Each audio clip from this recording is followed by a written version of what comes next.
This is Pick and Roll. I'm Jackson. I'm Jonathan. Yeah, we're talking all things basketball from the stars of the past to modern stuff in the NBA.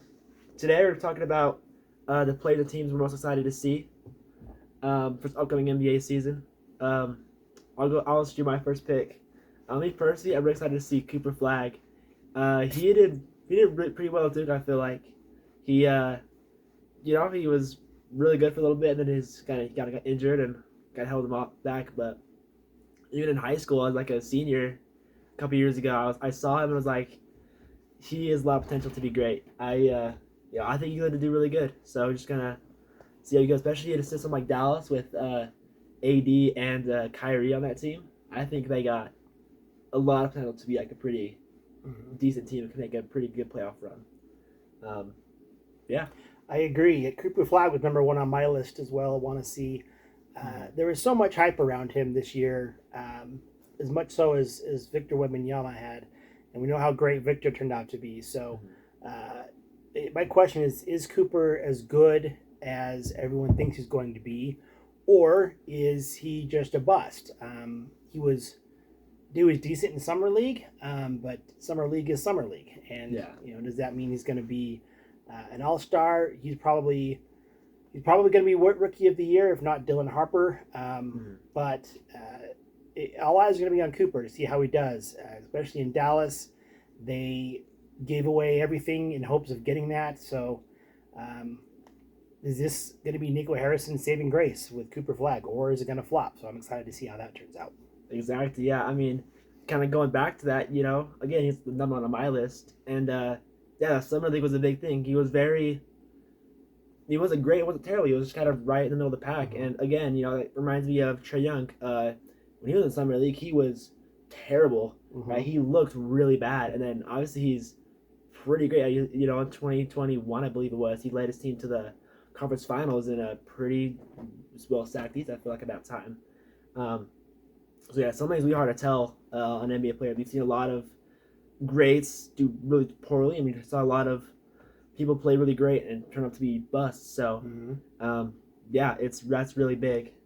One to my second pick, I also picked Wemby again. Obviously, that kind of injury, blood clot issues last year kind of held it back. But I feel like before that, they could have made talks of going to like the finals or conference final. I feel like they were in a really good spot with De'Aaron Fox and Wemby on that team. I feel like they had a pretty good team. Yeah, I'm not one to bet against Wemby. I kind of saw him as like the 7'6" French guy that can shoot. I was like, man, he's gonna be one of the he's going to be one of the greatest of all time. So I was really excited to see him. And plus, this summer, I don't know if you've seen the videos, but him and like the monk training go bald, and that I was like, that's gonna be cool. So I wonder how that's gonna kind of relate back to the NBA. Yeah, I had him as my number 2 pick. But my second thing I'm looking forward to, as a lifelong Jazz fan, is what the Jazz are going to do this year. More particular, their strategy. They've gotten rid of everyone that's been there more than 3 years, so they really have a young core. And last year and the year before was obvious tanking seasons. We're hoping for the number 1 pick. We got number 5 pick with Ace Bailey. So what are we going to do this year? Are we going to continue with the tank, or are we going to actually try to develop this young core and all these assets that we have? I'm hoping to see some development, let the young guys try to work it out, try to show their talent, and try to win games. So even if they don't win, if the effort's there, if they're showing that they're trying to win, that'll make me as a Jazz fan happy. But, if we get 20 games into the season and they're under 500, are we going to start to see, injuries and resting and things like that to hope you get another high pick? As a Jazz fan who's watched go through this rebuild, it's been really tough to watch. It's been against the culture that we've had for years. So I really hope that even if our record doesn't show, that the teams still trying to put forth the effort to win. So that's what I'm curious to see this year, my number 2. Absolutely, yeah. Again, we're both pretty big Jazz fans, kind of been our whole lives.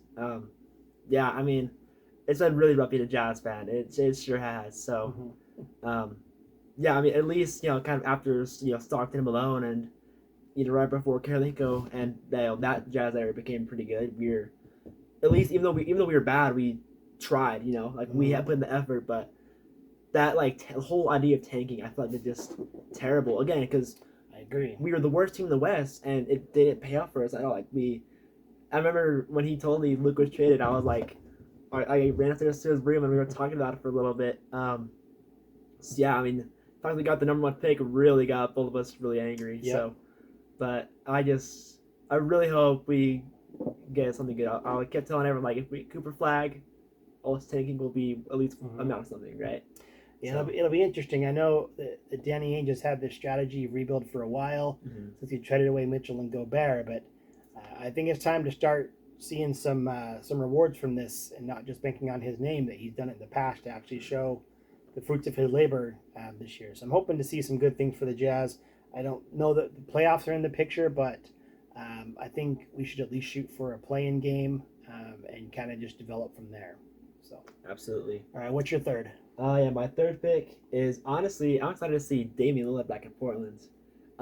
Obviously, him in Milwaukee just did not work out at all. I mean, on picture looks great. Having a deep, deep three shooting point guard that can slash in and just has so much gravity. With like someone like Giannis, who also has his own gravity, can get to the bucket, and someone who can will dunk on your head and kind of put buckets in the paint. So on paper it sounds great, but it was so disappointing. Plus, I mean, also just injuries. Damon was getting up there in age and just injuries, but he also just didn't play like he did before he went to Milwaukee. Remember I think it was 2019. He carried his team to like the conference finals, something like that. He made a deep playoff run by himself. Obviously that was a couple years ago, but that was like one of the greatest like solo playoff runs, except for like LeBron James, in like 2018. But that was just. So I love Damian Lillard. Being kind of late in Utah, right next to Weber State, he's just a huge inspiration. So, but I hope he does good in Portland again, especially with all the young guys they have going. Like they have a lot of really talented young guys, kind of like sleeper picks. I guess some of the names, but they have really good team. I feel like they're like very like kind of under the radar. Yeah. So and I think it'll be good. A couple thoughts on that. So it shows how you leave a team, even though it was more or less a mutual decision to let Dame go to Milwaukee as they're doing a rebuild. They let go of C.J. McCollum the year before, but they still had a great appreciation for Dame, and he gave them a nice thank you letter to the fans and everything. And it just shows it leaves the door open because you never know when you're going to come back around. And he came back around just a couple of years later. This time as the veteran teacher to kind of help the young core. I wouldn't be surprised to see him come off the bench and kind of just take more of that veteran leadership role, but not see a lot of minutes, but just kind of help develop that young group. But still make him competitive because, as you said, he kind of pushed that along. When he went to Weber State, no one knew who he was, and he kind of just grew. So he knows about making a name for yourself, how to come out of nowhere. And I think he can do some good things in Portland. So that'll be good to see. It's exciting. Absolutely, yeah. My number 3 on my list is Luka and the Lakers. I know last year that's the trade that shocked the world. No one saw it coming. But now that he's had an off season, he knows where he's at. He's had time to work on his body, even though it wasn't really an issue. He could still perform, but he had time to work on that. He's going to have a full training camp with this team, so it's going to be a first full season with this crew to see how it goes. If you remember last year, right after the trade, they were on fire. Like they couldn't lose for a while, so it really built. And I'm curious to see now how everyone fits into their roles, how they do. Are they going to be contenders? Are they going to something that OKC can to contend with OKC? So it's going to be interesting to see how he does. And if this becomes Luka's team and it's no longer LeBron's team, is LeBron going to look to leave? So that's going to be an interesting storyline to watch as well. Now that's my next pick too, the Luka and the Lakers. Again, that trade shocked both of us. Like I remember I was like 11 at night on like a school night, and my dad was like, "Luka trade." I was like, "What?" Yeah. Luka Doncic. Like, what I'm thinking of. I was blown away by it because it's just out of nowhere. No one saw it coming. Yep. But so yeah, like again, like the videos of him, like skinny Luka. I'm sure you've heard about those all summer. Like he went this whole weight loss transformation, then he got got injured. But I just, I really hope to see him do good. Again, I'm a huge Luka fan. I feel like he has a lot of potential, and that trade was just out of nowhere. I felt cold blooded, and Yeah. The season before that, he carried it into the finals, Mm-hmm. right? And the next season he's traded away. Yeah, Yeah. it's regardless of how the Lakers do, the Lakers are going to look as the winners in that deal. Mm. And no matter how well, even if Dallas and Cooper Flag end up excellent, they're still going to be the losers in that trade. And I still don't know what they were thinking, but Luka is now a Laker, and now we get to see first full season in the Lakers uniform, see how that goes. Yeah. All right, what's your number 4? So yeah, that was my next pick, but I'll go into my last pick then. I am also glad to see the Rockets going. The Rockets were number 2 in the West. I'm pretty sure they finished number 2 in the West. Now they have a veteran presence with KD.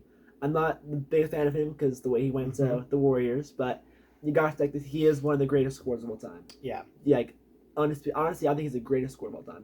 The truest bucket getter of all time. You think of KD and Carmelo Anthony. For me, it's KD, just because I'm kind of a younger guy, but for sure, I mean, him and Houston's gonna be interesting, and plus the way Phoenix was I don't know what they were doing with 3 on-ball scorers, and again now they have Jalen Green from the Rockets.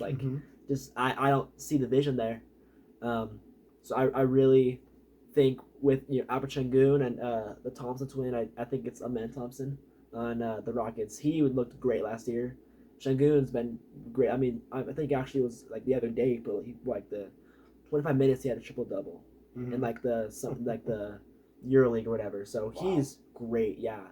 So I really hope that they do good because number 2 in the West before KD, and now with KD, sky's the limit for them, surely. So that's going to be interesting.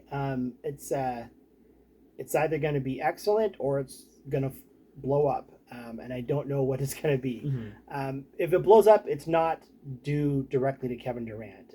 It's more the aura of Kevin Durant. Where right now it's Alperen's team. I feel like he's the all-star there. It's his team to lead, and they're a young team. They've kind of developed together over the past couple of years. But now you bring in a veteran, one of the 75 greatest players in NBA history, to come there. Is it going to automatically be Durant's team? Is Alperen going to take a step back, not wanting to, but just kind of say, hey, excuse me, Mr. Durant, what would you like to do in this scenario? I think Durant is fine being a role player if he has to be. Yeah. I think he's fine being the vet, but will these players that looked up to him for so long, and he's still, he's not who he used to be, but Kevin Durant can still go out there and he can still get you 30 to 40 if he wants to.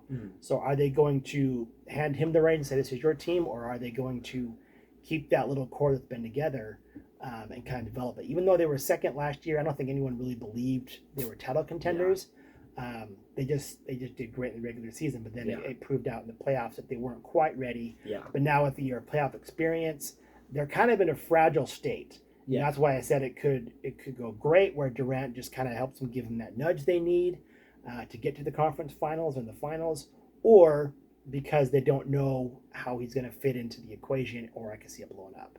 It's going to be an interesting thing to watch, so that's a good pick. Yeah, for sure. The next thing on my list was an OKC repeat or an OKC dynasty. So OKC, obviously the defending champs at this point, they're young. They've got a young core together.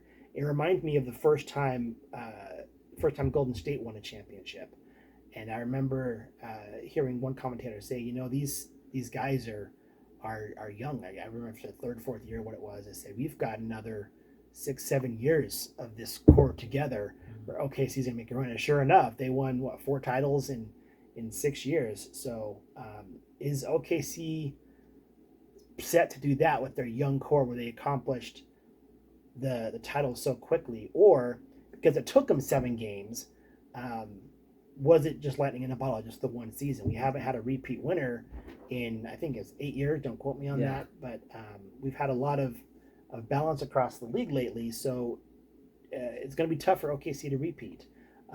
No big moves for them this summer, but they didn't need to. They're defending champs. Are they just going to rely on on their experience. So that's going to be an interesting thing to watch. Mm. And then the last thing on my list was San Antonio with their young core. Mm-hmm. So Wemby's entering year 3, and year 3 is a big year for young players. So a lot of them come out with a great rookie year. They tend to have a sophomore slump and kind of backstep. And then year 3 is kind of when everything clicks for superstars. Or for some players, it's the last year in the league. And I'm not saying that's Wemby at all. Mm-hmm. I think this is the year that he really clicks and he really takes over and becomes just one of a top 5 player in the league. Yeah. And then you got Stephen Castle, so another rookie of the year. So 2 of the last 3 rookies of the year on the same team. So how is that going to play out? Are they going to give OKC a run for their money? Are they going to overtake Houston as well?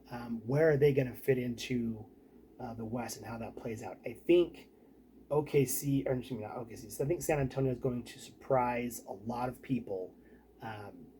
Not that they're better, but how much better they are this year. I think they're going to make a big leap and end up with the top 4 seed. Absolutely, yeah.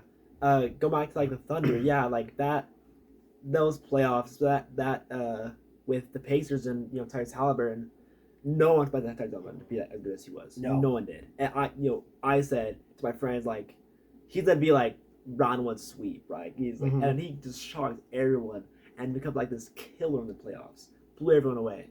But yeah, like once the finals happened, you're like OKC with all these amazing young guys. Like they're so deep. They have so much talent. That deep and they're young. Yep. Yeah, and you think they'd be like over like 4 or 5 games. They pushed them to 7 games. Yeah.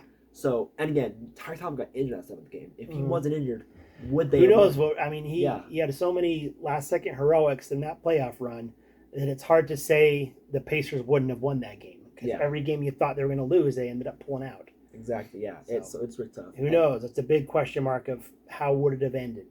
Exactly. So. Yeah.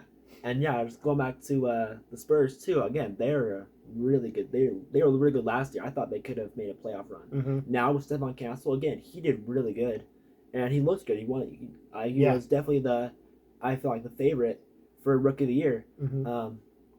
So again, with him and all the young guys, like I feel like they kind of contend with Houston, right? Again, I have Houston on my list. I think they could be really great, but again, Wemby he's a 7'4" Kevin Durant. Like that's like you never find like that's he's got a skill set we've never seen before. In a person that size. Yeah, so it's gonna be really exciting to see. Thank you for listening to this episode of Pick and Roll. Next time we're talking about our player predictions way too early, before the season starts. We're gonna do our predictions. We'll see how that goes.